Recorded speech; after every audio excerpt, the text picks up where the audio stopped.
So what did you think of The Hitman's Bodyguard? I loved it.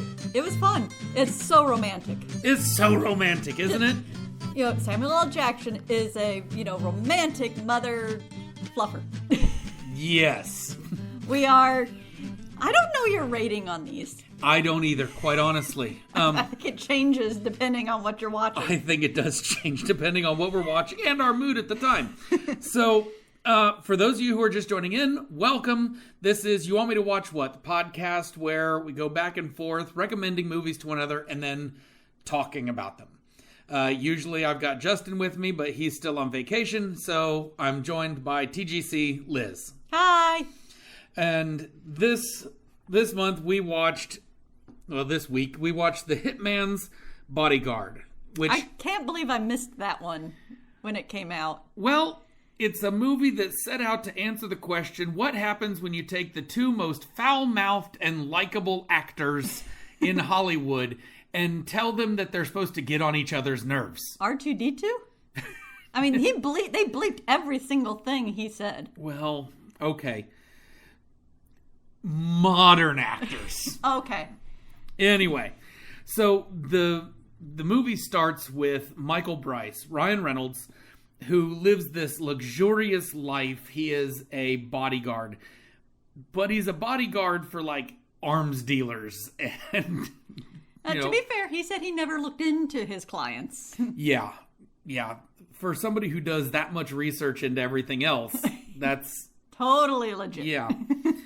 Anyway, while he is doing all this stuff and he's protecting this, as the guy is on the plane, he has successfully delivered his client to his transport, and the guy is shot through the window, which tanks his career. We fast forward to 2 years later, and he's basically protecting drug-addicted corporate executives. And still very, very well. Like, they make it a point to, you look at him in the car and he looks like he's a bum. It's just kind of a fluff job. But then you find out, no, he actually had to do work. He's still doing his job. Right. Cut to one of our villains, Gary Oldman, who's playing Vladislav Dukovich, because that's easy to say.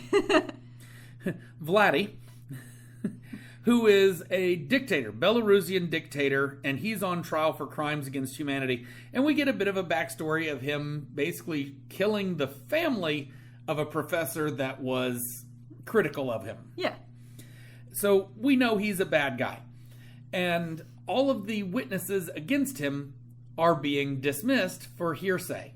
Mm-hmm. Or outright killed. Killed. Oh. Accidentally, for some reason, they can't put two and two together. These witnesses are disappearing. Yeah, they're all going missing. So their last chance to put Dukovich away is to basically get a guy named Darius Kincaid. Darius Kincaid is a hitman who's been incarcerated, and he's agreed to testify, providing his wife gets set free from prison. So, as I said, very romantic movie. Super romantic movie. The guy signs without even reading the agreement because that's all he cares about. Sonia goes free. Cool. So, because it's this kind of movie, we know that Interpol clearly has a mole. Obviously. And so as they're going, Dukovich has presumably, allegedly... got some goons to hijack Interpol to shoot everyone up, and Kincaid does escape. Yeah. He escapes with one lone Interpol agent. I do kind of give them props, though, because they had two agents that were not, the usual faceless goon in all black. They had the dude in the white shirt that they're saying, it's like, oh, is that going to be the turncoat? He going to do the... No, he gets shot. But the female agent, the lone female agent heading the thing. Well, she gets Kincaid to a safe house, and luckily she used to date Bryce. The disgraced AAA elite status bodyguard. The two had a falling out afterwards. He thinks that she turned in the name of his thing. That's why he got killed. She says she didn't. That's less important. As it is, though, is she needs Bryce to get Kincaid to the Hague. Because to the trial. To the trial. Yeah. He's got to be there to testify. Get him to the trial on time. All the while, they're going to be hunted, ambushed, shot at in very exciting and humorous ways. Sometimes by each other. The two don't like one another. Actually, I never get the sense that Darius doesn't like Bryce. He did try to shoot him. He did try to shoot him pretty much right away, but yeah. I think that was more professional obligation. Yeah. So as we go, most of this movie is made up of these shenanigans, of them trying to drive somewhere and somebody showing up to shoot at them, or the two of them just sniping at each other like a buddy cop movie. Like a buddy cop movie. You have the straight-laced detective and the and the wild card. and it's so funny. It is. The two of them, the timing for the two of them is so well balanced. And they do that Seth MacFarlane thing where they take the joke and then they go just a little bit too far, and just for good measure, one more step. One more step. There's a scene where Samuel L. Jackson is singing in the car. And you watch Ryan Reynolds, you watch Bryce's face just get more and more irritated as the singing gets louder and louder. And then it stops. And just as he breathes a sigh of relief, it gets louder again. Wonderful. Absolutely wonderful. Whatever interpersonal issues are happening, part of the movie is about Kincaid helping Bryce get back together with his ex-girlfriend. That's Kincaid's goal. It's like, hey, you obviously have some relationship issues, and love is everything to this guy. What is it to put a bullet through a guy's head? From however many yards 300 away, meters if away. I can't tell my wife, if I can't tell her at the end of the day. So they do all this. Lots of car chases, lots of gunplay, lots of acrobatic ridiculousness. Look over the edge of the building and see the dumpsters like, oh no, that's a terrible idea. That's a no-go. And the other guy just jumps. Lands against scaffolding and falls like Robert Pattinson's Batman under the overpass. Like you just expect there all of a sudden to be like, Eventually, get him to trial. He goes ahead. He does the witnessing. He does the testifying. He presents the evidence. Presents evidence that as actually evidence, which just leads Oldman's Vladi to confess, but then to say, "But I'm the rightful ruler of my nation, and I can do what I want." And about that point, they blow up a truck outside the courthouse. And there's an attempted escape. An attempted escape, another thing. And we get this wonderful speech from Gary Oldman. And I love this speech where he's trying, you can tell that it's the stereotypical bad guy monologue of, you're just like me, only worse. That's supposed to get the hero to like second guess everything and just take him in, in cuffs. It's like, no, I'm better than you. Just for Kincaid to start laughing at him. He's like, I don't give a shit about all that. And then kicks him off the building. Where he lands on a car and all of the victims of Vladi are exiting the courthouse and seeing this and surround him. Darius gets rearrested, but he's fulfilled his obligation, so Sonia gets to go free. Which we've not even touched on her character. Oh my God, we're going to. Okay. We're going to. Because she's not so much important to the story. She's the MacGuffin. Yeah. She's the... But my God, what a MacGuffin. What a MacGuffin.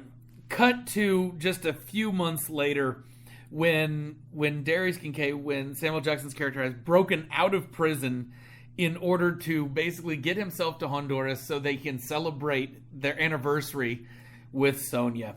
while a bar fight breaks around him. Credits. Sequel. We're not going to talk about the sequel. So I remember when the trailer for this came out. I do remember the trailers, which is why I can't believe I never saw the movie. Well, because you brought the trailer to me, it's like, you have to see this. And we watched it, and my first thought was, I think we just watched the best bits of the movie. Like, there's no way the movie's going to be any better than what the trailer was. And it's so much better. It is so good. It is so much better. It is predictable. Yeah. It is simple. And I don't care. No. Because the whole time that it's going on, we're just wondering, where's the next laugh going to come from? Or what's the next, action sequence? It has convinced me I do not want to drive anywhere in Northern Europe. Yeah. Like, I'm terrified of vacation. I don't think Samuel L. Jackson's going to drive a truck, drive a boat and wreck your gondola or whatever the hell that was. I really hope not. Although, if someone is going to do it, I think I'd just as soon it be Samuel L. Jackson that wrecks our boat. Or Ryan Reynolds. I'm happy with either one. So, the relationship between the two is what sells this movie. Oh, yes. To me. Because you start off, and it's kind of a slow start. When the first thing you get is kind of boring, which is the point. Boring is better when you're doing security. And right after that, and you see the thing, then you get the Vladi Dukovic stuff, which is, again, very emotional, but it's slow. Yeah. And it's not really until the two of them meet. Which is a good, 20, 25 minutes into the movie. Yeah, you have a couple little action sequences before then that are, which are good. Yeah. But without that charisma of those two. But as soon as the two of them are together, the rest of the movie just sails by. It does. It absolutely sails by. And considering that Ryan Reynolds has always been the fast talker, guy, to have him being the straight man of the duo was really fun to watch. It was. And likewise to see Samuel L. Jackson be the comic. Yeah. To be the singing ridiculous. with the nuns and And so I love that. I love the pacing for the most part. And now we want to talk about Sonia. Let's talk about Sonia. Sonia, played by Selma Hayek, is Kincaid's girlfriend. No, wife. Wife. They are married. They're married. His wife. They met in a bar in Honduras, and this is all told in flashback, where they meet in this bar in Honduras where somebody basically grabs her butt. And as Kincaid is getting ready to get up to render assistance, she tears up the bar. And it's all done to this soft, beautiful music in slow motion while she is jabbing broken bottles into guys and arms and takes the beer away from Kincaid and drinks it in front of him so she can turn around and kill a guy with it. She is this dangerous prisoner. Yeah, her roommate is even, terrified of him. Her roommate spends most of the time standing in a corner. And you get there's this scene at one point, she gets a phone call, she hangs up the phone, and all of a sudden you see her yell over to the side. It's like, hey, did I tell you could get out of the corner? The camera turns and there's the cellmate, like, all of a sudden turning back. She mercifully gives her like a 5-minute break from standing in the corner at one point. And she is profane and creatively so. You know what I've got outside myself? A big old building with a fucking clock. Like, that's what I need right now. And then a string of Spanish that I'm not going to repeat. So, this is not something that's pressing on the edges of new stuff. No. This movie would have sat just fine next to Lethal Weapon. Oh, absolutely. You know what I mean? Like, Yeah. or Hobbs and Shaw for a more modern one. It's that kind of thing. It's the buddy cop, except they're not.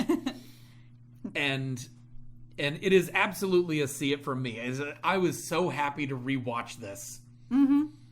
Because between the comedy and the action, it's not for kids.